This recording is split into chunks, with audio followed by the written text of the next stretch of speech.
विठ्ठल रुक्मिणी मंदिराचे जतन आणि संवर्धन करण्यासाठी 15 मार्च पासून विठुरायांचं पदस्पर्श दर्शन बंद करण्यात आलं होतं।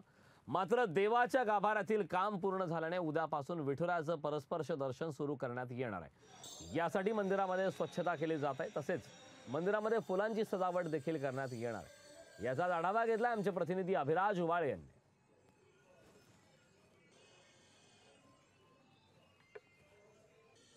आपण आता श्री विठ्ठल रुक्मिणी मंदिरात आहोत आणि याच मंदिरामध्ये काल 7 फुटाचं तळघर आढळून आलं होतं आणि तळघरामध्ये या विष्णू रूपातील बालाजीच्या 2 मूर्ती, महिषासूर मर्दिनीची मूर्ती, भूमातेची मूर्ती आणि पादुका या ठिकाणी आढळून आलेल्या होत्या।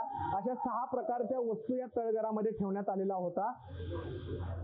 आपण विठुरायाचं दर्शन करून आल्यानंतर ज्या हनुमान गेट मधून बाहेर पडतो त्याच्या शेजारीच हे तळघर सापडलेलं होतं। सध्या मंदिराचं जतन आणि संवर्धनाचं काम सुरू आहे। आपण आता थेट या तळघरामध्ये जाणार आहोत, ज्या ठिकाणी या मूर्ती सापडल्या होत्या। या ठिकाणी आपण पाहतोय हे तळघर आहे। साधारण याचं वरचं जिथून आपण आतमध्ये जाऊ शकतो याचा भाग 2x2चा ही जागा आहे आतमध्ये उतरण्यासाठी। आणि आतमध्ये या ठिकाणी आपण बघू शकतो याची खोली साधारण 7 फुटापर्यंत आहे। आणि या 7 फुटामध्ये खाली उतरल्यानंतर तुम्हाला मी दाखवतो, लोकशाहीच्या प्रेक्षकांसाठी खास आपण ह्या तळघर दाखवणार आहोत। असं हे साधारण 3x6चं एक चेंबर आहे।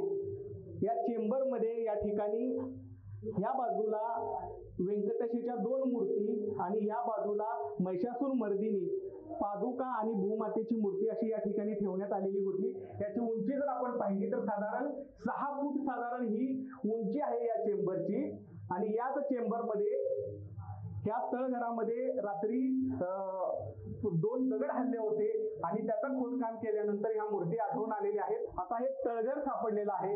भविष्यामध्ये ज्यावेळेस कधी जीर्णोद्धार केला जाईल मंदिराचा, त्यावेळेस आणखी काही गुपितं सापडतात का हेच पाहणं आता औत्सुक्याचं ठरणार आहे। अभिराज उबाळे, लोकशाही मराठी, पंढरपूर।